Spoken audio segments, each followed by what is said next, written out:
Hello, avid readers, book nerds, and casual observers. Welcome to the Read Along, brought to you by the Lit Roundtable. I'm Anna. And I'm Joseph, and today we are talking about Hall of Smoke by H.M. Long. All right, welcome to week 4 of Hall of Smoke. Chapter 16 through 19. 4 chapters again. Yep. Pretty easy. Nothing too crazy. Wow. We've met we met a new character who's pretty crazy. Yeah. But I like him, though. Me too. He's crazy in a likable, endearing way. Mm-hmm. He's quite charismatic. Yeah. Do you remember how last week we were like, oh, this scene's going to be around for a while? Yes. Yeah. So excited for that tension. Blah, blah, blah. Well, he's gone now. Yeah. Euweth, his mother, pretty much sent Hessa away in the middle of the night and was like, yeah, I can't lose my son to this crap again. You gotta go. Sorry. Get out. Take his horse. Yeah. Like, you're not good for him. I can tell he wants to, go back and join the Legion and, do important things again. Yeah. Yeah. And my motherly heart can't handle, so go away. I don't think we've seen the last of him. That's not enough closure. I think we'll see him again in one way or another. Yeah, I think so too. It was just it felt very reminiscent of the Amascat bit where we were like, oh, okay, so we're going to be with Amascat. And then he put her in the river. Like, oh, we're going to be with Nissian. And then his mom sends her away. Yeah. No one's here to stay. Okay. And that happens right away. Pretty abrupt. But they say goodbye to the Legion people. Right. Which, did Euweth poison them with sleepy time tea? She definitely did. Yeah. She definitely drugged them. 100%. I just think that's very amusing. I like her. Yeah. Yeah. So they leave the Legion people, and she gets sent away. Hessa does, by Euweth, and she is making her way towards the mountains so that she can cross back into Engen land. Well, and because she did the palm thing where she forced a vision, and she had seen. Right. She had seen a Amascat in the mountains. In mud? Yeah, the vision was confusing. Yeah. Water that was so full of mineral that it was like sludge. I imagined it being clay, like the really wet clay that Dad would use for sculpting stuff. Slip. Yeah, that stuff. That's what I imagined it as. Well, I think it was described as looking like a milk bath. So I think it was just silt deposits in the water. I don't think it was that thick. But I could be wrong. That's gross. It is still gross. Yes. It's a gross image. I bet it's good for your skin though. It's so exfoliating. It's like a spa. A spa day. It's like a mud mask, Yes. Yeah. Wow. For your whole body. So yeah, she does have that vision. The owl still has not made an appearance after it left that stormy night. No, and it did in fact leave, which we find out a little more about. Well, not necessarily about its departure, but she reveals that it hasn't been around for a while. Yeah. Yeah. And she was singing some songs to pass the time. Mm-hmm. Having, just on the road again. Yeah. Only... And paying homage to her cousin and her uncle and feeling the feels. And Ing. A little bit. Yeah. And Ing's son. Mm-hmm. And then we didn't know existed. No, we didn't know that Ing had a son. With Winter? Yeah. And then it was super abrupt. couldn't get over how he just like popped out of nowhere. Mm-hmm. Uh, Which I think is the point. he just comes out from behind a bush basically and is like, "Hey, I heard you singing about me. Uh-huh. Hey there, hey buddy." Yeah. It was really funny. And what's his name? You said it before we started recording. I already forgot. Ogam. Ogam, that's his name. Yeah. He's White, like, long white hair, white beard, white mustache. I keep picturing him as like a medieval sort of, or Viking version of Jack Frost. Yeah, for sure. Yeah. Mm-hmm. He's got the white hair, but also like beard, and he likes his hair to be braided. Which, that was kind of fascinating. He kept asking her to braid his hair, and like the first time she did it and didn't really think anything of it, and then he asked her again the next morning, and she was like, "Okay, this is weird," because that is a very like intimate, familial thing, and it was weird that he kept like asking her to do his hair and then doing her hair, because she didn't feel like they were close like that, which they're not. I think, yeah. He also revealed that he'd been away for a long time. Mm-hmm. I think he's a socially awkward lad. Who's touch starved and also immortal and just doesn't care. Yeah, Like does what he wants. Yeah, or who he wants. Okay, so super fascinating about him. So a lot of several of the chapters are a lot of like his lore, or like where he came from, and like his origin story, and it's very telling of Aang. Not super motherly. Yeah. She basically like got pregnant and then went to the goddess of healing, maybe, and was like, "Yeah, I don't want to be pregnant. Get this baby out of me." Yeah. So like had a super early abortion and took the baby up onto a mountainside and wanted it to freeze to death. And he didn't. For like, how long? 9 months? A long time. Mm-hmm. And then she came back and was like, "My son is immortal. Ha ha ha." And basically like put her on the baby train. And she just wanted to have a bunch of babies. But none of the other gods would have a baby with her again. And because she's kind of crazy. Wonder why. And she couldn't get pregnant with any mortals. So that's how the Angie came about, because she just started giving her fire away. Because she liked seeing her face in Ogam. The more we learn about Aang, the more I'm like, this lady is problematic like you would not believe. Yeah. To heirs divine, after all. Uh-huh. Yes. But yeah, that was super fascinating hearing about like the family drama in Aang and Ogam and all that. Yeah. So he's immortal, supposedly. He has like some kind evidently. of. Yeah, but I just mean that the only way to know for sure if you're immortal is if like, well, how does he know that he doesn't just age super slow? Well, you know what I mean? I mean, I think they also talked. Well, okay, so there are some examples, because before he had been away for a while, he was like a champion of men and like did a ton of fighting with Aang, and never fell. And then at one point during this whole thing, Hessa gets pretty mad at him and tries to melt his brain with Angie fire. And it doesn't work. He just gets like a little blood in the corner of his eye. And he's like, "You really try that on me?" "No. You're kidding, right?" And she's like, "Oh, I guess you are immortal." Yeah. Which, yeah. I mean immortal totally in that he can't be killed, but more like as far as like the aging thing. He clearly ages because otherwise he'd still be a fetus. But yes. but yes, he appears to be invulnerable, we'll say. Mm-hmm. She did that, like, okay, she tried to melt his brain when they're in the middle of the ARPA stronghold. And I was like, what was your plan after you did that, Hessa?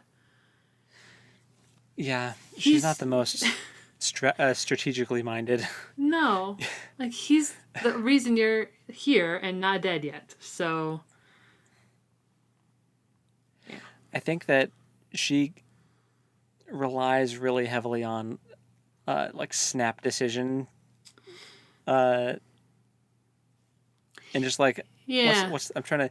She pops off really easy, she does. and that's probably just has something to do with uh, as far as like the nature versus nurture of it all. Hmm. Well, it Being an kind of, Ingi, yeah, I was gonna say it kind of seems to be how Aang operates too. So, yes, for sure, because Ing is also very temperamental and will just do random stuff. It seems, but her kid Ogam is very entertaining to read. He's got a lot of charisma. Um, it's talked about how like he has tons of children that he has sired. He he talks about how like humans are so much more interesting because they have only a like brief window where they're beautiful and then they're like an overripe fruit, whereas like the eternal gods are just constantly like that, so they're boring. I'm like, you are a piece of work. yeah. Like definitely like a ladies' man, Oh, and well, and he keeps he offering to he flirts Hessa. with Hessa pretty hardcore. There's a moment where he was like, I wouldn't stoop so low as to sleep with one of my mother's priests.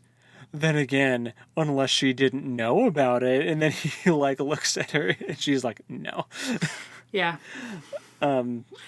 Yeah. There's one point where she's like, I need to ask you a favor, and he's like, yes, you can bear my child. it's, Yeah, it's but just, her favor was way better than that. yeah, basically, can I like call on you for help and advice when I need it? Like, yeah, you need that because again, with like the snap judgments and decisions that tend to get you in trouble, like not killing Right. Almascat. Right. Yeah. um, Well, and Aang isn't super accessible right now, which even Ogam is like, yeah, I don't know where my mom's at. I don't know where she is. Can't find her. Don't know what's yeah, going on. yeah, it's interesting that he's trying to find her too. So he kind of knows that stuff's going down for sure, and he's trying to find his mom. Uh, which I don't think that's so much of like a I need to find my mother and make sure she's okay. I think it's more of Oh like a, I no. need to find my mom and find out what the heck is happening here. Right. Yeah. Yeah. And he basically reveals that he's able to find the other gods by finding their acolytes, more or less. Oh, So right. Yeah. he's been looking for Angie so that he can find his mom, and Hess is the first one he's been able to find, the only one he's been able to find. I think she might be the And last of her kind. I think she is, and she even asks him, what about in East Mead and the other like northern parts? Like surely there's more up there, and he's like, no, no. And she told him that she was going to East Mead because that's where her family is. And he even says like I would suggest you not go there. Yeah. And he has a look on his face. I think that it got wiped out. I think that Yeah. it's gone. Yeah. And she's feeling pretty guilty about all of this. And she asks him if it's all her fault. I loved this part. I know, and he was like about to laugh it off and be like, no. And then he saw how earnest she was. And so then he like kind of matched her tone and was like, no, this is absolutely not your fault. This is happening because Aang couldn't handle whatever's coming. Like this is not on you. Because he was like, normally when someone would have failed to kill someone, his mom would have just killed them both right on the spot and been Right. done with it. Right. But she couldn't do that. Why is that? Because Almascat, like the fire doesn't work on him. He's ing proof, Yeah. apparently. Yeah. Which Hessa does talk to Ogam about. And she also tells him about their encounter with the Legionnaires in the mountain, in the cave. and talks to him about the fight with like the gods, the fighting that the old world god and Olden. That was There's funny. so much. There was so much like Ogam showing up really did a lot for the story in terms of seeing how the world really is, at least from his perspective. He was like, "Wait, did you talk to Olden?" No, he wouldn't speak to me. He wouldn't say a word to me, and he was like, "Yeah, that guy's like super antisocial. What's wrong with you? You got to like initiate that stuff. Oh, you're hopeless." And then like the next morning, he just like shows up and was like, "Yeah, I went and talked to him." He Right. He talked to the storm so goddess, funny and she. What? Wait. What did we learn from the storm goddess? that there was another god that she was actually fighting. Yes, and it's one of the ARPA gods that she's very set against, and she Yeah. hates them. Mm-hmm. So that's good to know. Which that's why a bunch of the legionnaires were getting struck by Electrocuted. lightning that night. Yeah. Um. Yeah. Let's see. A ton of stuff got talked about. I know. I'm looking through my notes. Oh, he does suggest that eventually that they ride together across the border. Which she reluctantly agrees to do. Yeah. Yeah. And then he takes her right to the ARPA outpost. And she starts to have a hissy fit on the middle of this trail as legionnaires are riding up, and Yeah. that was kind of comical. Yeah. That was pretty funny. Again, it's like, what are you going to do, Hessa? You're between a mountain and these soldiers Yeah. and an outpost that she quickly learns is much bigger than anything she anticipated. And then she learns that the ARPA nation is huge. I think equating it to the Roman Empire, like you did in the last section, was pretty accurate. Oh yeah. This is like the Ingen is like the like barbarian like Germanic tribes of the north, and the Roman Empire is like the Arba Empire. That's definitely the vibes I'm getting. So like the Roman Empire was like the hub of like Western culture, and like super advanced compared to barbarians, you know. I thought it was funny how eventually during this feast, which she was super annoyed that they got dragged into like having this feast, which by the way, the Legionnaire guy from the cave was there, like beat him there somehow, probably because he could travel main roads or something. I think she mentioned that. And he saw her, but I don't think it was ever mentioned that they never spoke, right? He saw her at the gate, and then Castor was not at the feast. She made a note of that. And Ogam said, like, I'm Ogam, son of Ing, and this is an Ingi priest. Right. So totally outed her as not being Nissian's slave. Right. Which also puts Nissian and Euweth in a potentially bad Dangerous. spot. Yeah. So this is what. So if we see Nissian again, I think it's going to be because of a couple of things. One, Arpa showed up and he had to run because they were going to try to ask him some questions about who the heck Hessa really was, and he bails to try to escape, and they meet up again. Or two, it'll be, it'll be more heartbreaking in that it'll be like his body or something that she sees because he was executed for, for lying about who she was and all this stuff. So I guess we'll see. I think we're going to see him again. It's just a matter of how and what state he's in. I guess we'll see. Yeah. Good points. Since we just got done reading Light of the Midnight Stars, I'm inclined to think he's toast. Well, yeah, fair. Spoiler for Light of the Midnight Stars. Hey, it's real dark. I didn't give any names. I didn't. I'm just saying it's real dark. It's real good. Yep. Yeah. So, just further solidifying the ARPA nation as the Roman Empire. They also, like, their priests carry their religious texts on scrolls instead of in runes, which would have been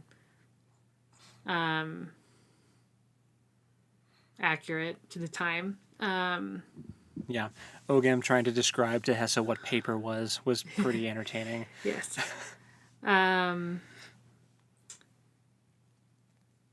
They actually end up having an encounter with the priest because Ogam offers to... Well, okay, let me back up a little bit. During the feast, Ogam speaks with the general, and the Arpa there are like, hey, if there's Arpa in the north with the Algat, or like pushing the Algat out, that is not sanctioned. Like, that shouldn't be happening. So they agree to send a troop out to investigate that issue. Yeah, which Hessa was thrilled about. Yeah. They ask her if she'll go with them as like kind of a intermediary, and she declines. She's like, that won't do any good. They'll just kill us all. So, no. Like, you're dead the second anyone sees you. Like, right. Whether I'm there or not, I have other things to do. it doesn't matter if you're on like a peacekeeping mission or whatever. Like, the second either the Algat or any like Engan people see you, they're gonna try to kill you. Like, yeah. So Ogam offers to give them a blessing. So the priest comes to determine if that would be allowed by the Arpa gods or not. And he essentially decides that it's not going to be an issue. So. And he basically just like licked his finger and smeared it on Hessa's cheek, and that was his blessing thing. So I guess she's blessed. Right. Yeah. Yeah, I guess I don't know how long that lasts, or if he can just like turn it off at will, or... Don't wash your cheek for a while. Yeah. Ugh. This is backpedaling a little bit, but I also wanted to mention when Ogam was when he was kind of giving that like lore dump about like his backstory and the gods and stuff, and when he was asking her about Olmascat, he did ask her if she was sure he was human, and I'm just saying that was our theory, right? One of our theories was that this Olmascat is actually like divine in some way, some kind of divinity. And Ogam makes it a point to say, yeah, I mean, the gods masquerade as humans all the time. It happens constantly. Like, you would not believe how many of the gods just like pretend to be humans and walk around and do stuff all the time. Like, so I thought that was interesting. So, yeah, for sure. I wonder if that'll. It makes me think. I wonder what characters we've interacted with that were actually undercover. Well, I think Olmascat is a pretty good bet. He's a contender. There's also like he asked a lot of questions about Zavala, the high priestess, and what happened to her. Because he also couldn't find her. Yes. Yeah. He's like, something's got to be going on if my mom is like, well, I guess I got to deal with this now. Yeah. So. And yeah, and if Hessa's the only Ingi left, then where's Svala? What's her deal? Right. Yeah. I think we'll find out. It's just a matter of time. But yeah. Anyway, I know that was backpedaling. But no, that's good. I forgot about that stuff. There was a lot. So, and we're not going through chapter by chapter, so. Let's do a quick check-in on Hessa's relationship with Aang. She's pretty, like, she was already feeling a lot of doubt, but had determined, like, even though I'm feeling this doubt, I'm still Aang's. Like, she still belongs to Aang. But that's before she gets all this information from Ogam. I think that even seeing, like, I think that things started with that fight between Olden and the old god guy. Started with an A. Yeah. And it's really aggressive sounding. I just can't remember. I didn't write it down. Because she felt Aang's fear, and that I think that freaked her out a lot because the goddess of war is afraid, like, what? So I think that kind of shook her faith, and then she meets Ing's son, and that was a super like humanizing experience, I think, for Hessa. Like it humanized Ing and Ogam, and just the gods in general. Um, you're Yeah. starting to see that these are like they're powerful beings, but they're very like they behave very human. Like Right. Well, not only that, but Ogam pretty solidly reveals that Aang has been using her humans, and that the version of Angie that Hessa is like a watered down version. That the original Angie yeah, were way more powerful, and then the gods were like, "Yeah, you can't keep doing that because it was making Ing more powerful." And they're like, yeah. "Yeah, no, no more of that business." But it had already gotten in the blood, and so it's like watering down.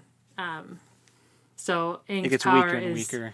Yeah, and therefore her power is diminishing as time goes on, which is really because interesting. he said that all these Ingi were basically making her immortal too. Right. Like she couldn't be killed because of all of these Ingi followers that she had with her fire and whatnot. That she was kind of drawing power from them. She Yeah. made a bunch of Horcruxes, That's exactly what I was just thinking. and now Hessa's Yeah. the last one. So maybe Ing is a little. Maybe Ing is a little more. That's why she hasn't just killed Hessa. Maybe Hessa is the One Ring, and Oh my gosh. Yeah, this is just Lord of the Rings from the perspective of the ring. oh my gosh, I'm kind of here for it. Yeah, I would totally read that fanfic. Oh my gosh, for real. Someone needs to do it. I'm sure someone has. I'm sure. Someone Anyway, has. we're talking about Hall of Smoke. Yeah, I think that's a shaky relationship right now. Yeah, and I think learning that your goddess has essentially been using humans in a way like this for a long time is troubling. Yeah, and that all the gods like to just play dress up and walk around as humans and Yeah. do random stuff and Well, yeah, and Ogam even started to reveal things about the high halls or the hinterlands, which I'm a little confused about what that is. But and she had no idea what he was talking about. He goes, "Oh, I guess I just assumed that the Angie knew." Huh. And then he just like moves on and starts talking about other stuff. I'm like, "What? No, go back. What are you talking about?" it was something about the high halls that he let slip. Like there's something important about the high halls that the what's the word? The deities. The gods and Oh my goodness. Yeah, but there's a word for it for the pantheon. That's the Yes. word I was looking for. Yes.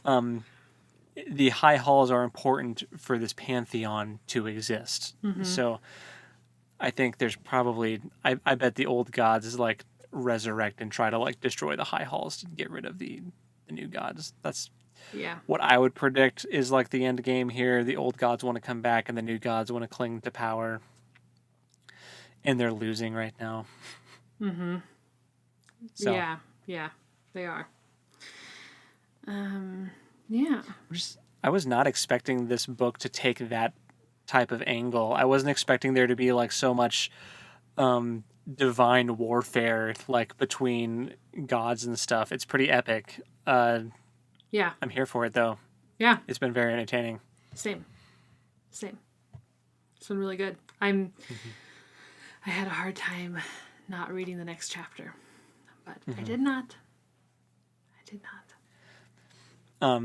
And I think I think that he's still going to help her, but they did kind of part on weird terms.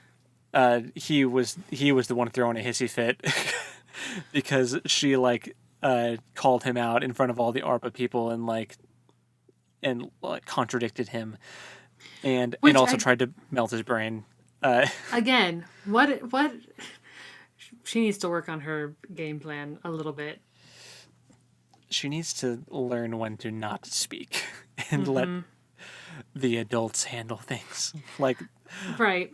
I mean, it's pretty clear that she's coming at this from a very ignorant, meaning like doesn't have all the information kind of person. She didn't even know the ARPA empire was as big as it is. She had no idea. how huge it is. And so she's overwhelmed by that, and she still thinks that she can... I don't know. She's just a small town girl living in a lonely world. Yeah. Trying to take out an entire empire by her lonesome. Yep. When she really just needs to worry about one dude. In the mineral bath. Ugh. Oh, man. I like Hessa, but every once in a while I'm like, girl, you are making dumb choices. Which, you know She's what? got a lot of learning to do. She does. But having a flawed main character is valuable. So Yes. It's fine. She's not a Mary Sue. No, not at all. Which I appreciate very much. Me too. She messes up when one would expect her to. In fact, the whole concept of her character, like the first time we meet her, was her trying to atone for the fact that she messed up big. So I think that kind of nipped that in the bud early on. I think so. I agree. The whole Mary Sue thing. So, yeah. I'm loving it. Liking it so far. Me too. Me too. Fun characters. Crazy story. Ogam was a wild ride. I hope he comes back, because they did part ways, but I hope he comes back, because he's one of the more entertaining characters to read so far. Yeah. Just so sassy. Yeah. So different from anything else Yeah. that we'd seen. So, pretty Yeah. fun. Yep. Well, Cool. so for So next for next time, yeah. for next time we're going to do chapters 20 through 25. So 6 chapters. Yes. Okie dokie. But it's about this. It's about this. Yeah.